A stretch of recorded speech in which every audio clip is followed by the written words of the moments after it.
Olá, pessoal! Tivemos um payroll que surpreendeu e mexe com as expectativas dos juros. O mercado prevendo que a inflação pode não ficar dentro do teto. E também vou detalhar para vocês o resultado do Bradesco.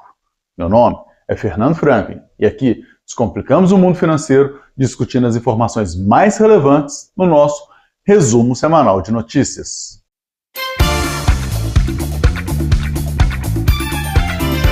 Direto ao que interessa. Nas notícias internacionais, nos Estados Unidos, o payroll mostrou a criação de apenas 12 mil vagas de trabalho em outubro.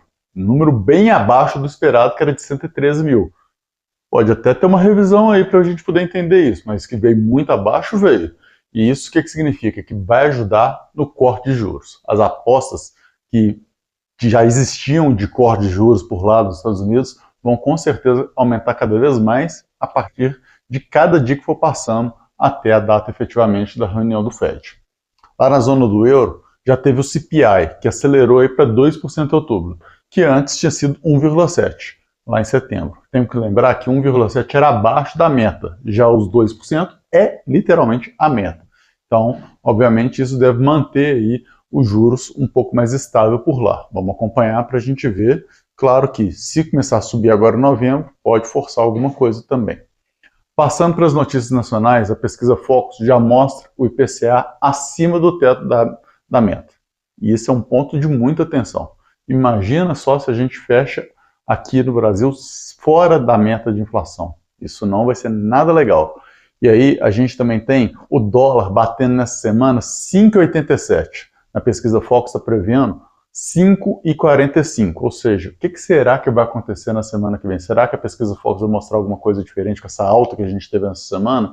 Porque foi bem forte e tem gente ainda apostando que vai subir mais. Vamos acompanhar, muita coisa vai acontecer, mas eu acho que a pesquisa Focus vai aumentar um pouco mais ainda aí essa questão da previsão para do 5,45 do dólar até o final do ano mesmo, né? Até o final do ano. Aí vocês me contam o que vocês acham que vai acontecer. Mas outro indicador importante que saiu nessa semana foi o IGPM. E aí é indicador mesmo, não é pesquisa não, tá? Não é pesquisa Focus. É o indicador resultado, que ele acelerou para 1,52% agora em outubro. Lembrando que tinha sido 0,62% em setembro. Toma inflação, né? Então tá ficando complicado. A gente soltou um vídeo aí um tempo atrás falando da inflação aqui de Belo Horizonte, né? Quem quiser ver, vale a pena falar, porque é a capital que mais tem inflação. E está espalhando no Brasil inteiro, não tem lugar sem inflação e a gente está tendo muita coisa aí, muita coisa vai se refletindo ao longo do tempo. Já o Ibovespa, ele fechou a semana em queda de 1,36, né? Tá difícil de ter notícia boa, então obviamente vai caindo, né? Fechou a 128.121 pontos, no ano a queda volta para 4,52%. De fato relevante de mercado, aí sim eu vou trazer aqui para vocês o resultado do Bradesco. Eu gosto sempre de pegar o primeiro resultado de um grande banco, né? E no caso, essa vez agora, esse trimestre foi o Bradesco, e olhar ele um pouco mais de detalhe. Por quê? Porque ele pode dar muita indicação do que pode acontecer, o que pode vir nos resultados dos demais bancos. O primeiro, ele pode trazer alguma coisa ali que você pode pescar e falar assim, será que vai acontecer dessa forma também? Não é garantia de nada, isso é importante, é só uma forma que eu gosto de olhar, tá? Não é certeza, não é nada desse tipo. Mas vamos lá. É importante a gente destacar até que o resultado do Itaú sai segunda-feira, dia 4 agora, tá? Então, a gente acompanhar também, comparar depois com o resultado do Itaú é legal. Mas vamos falar de Bradesco. O lucro líquido foi 13,1% maior que o terceiro trimestre de 23 e 10,8% superior ao segundo trimestre de 24. Ponto positivo, era para o mercado ter gostado, tudo mais, mas a gente tem que olhar todos os pontos de atenção que tem ali dentro. E até por isso que o Bradesco foi uma das ações que continuou caindo aí junto com o resto do mercado inteiro também. O resto do mercado caindo, obviamente ajuda, mas como tem esses pontos de atenção, isso explica um pouquinho o que o mercado não gostou. Quais que são esses pontos aqui? Tem diversos outros para a gente poder olhar, diversos outros pontos positivos, diversos outros pontos de atenção, mas esses aqui são alguns que eu separei, lembrando que o mercado também entendeu eles, também viu eles, e aí é muito mais uma explicação do que uma previsão do que pode acontecer daqui para frente, tá?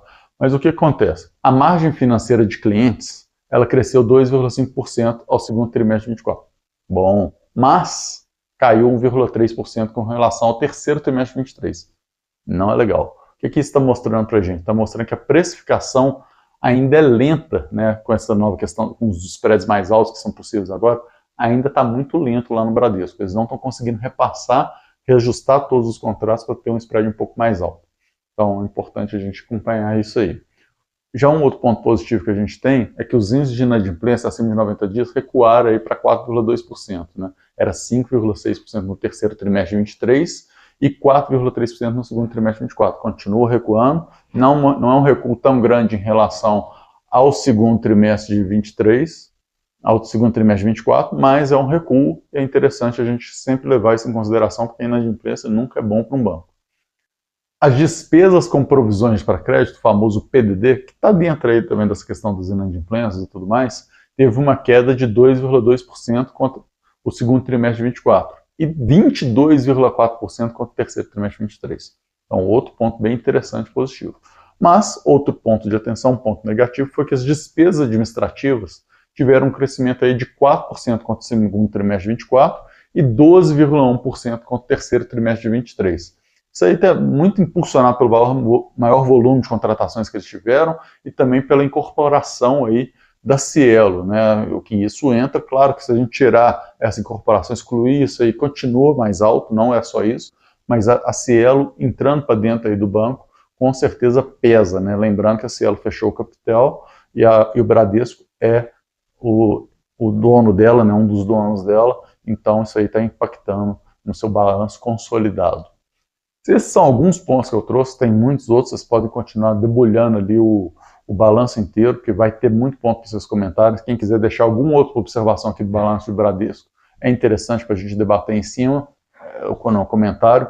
E a gente precisa aí acompanhar a situação toda e olhar o que pode ser feito dos outros bancos.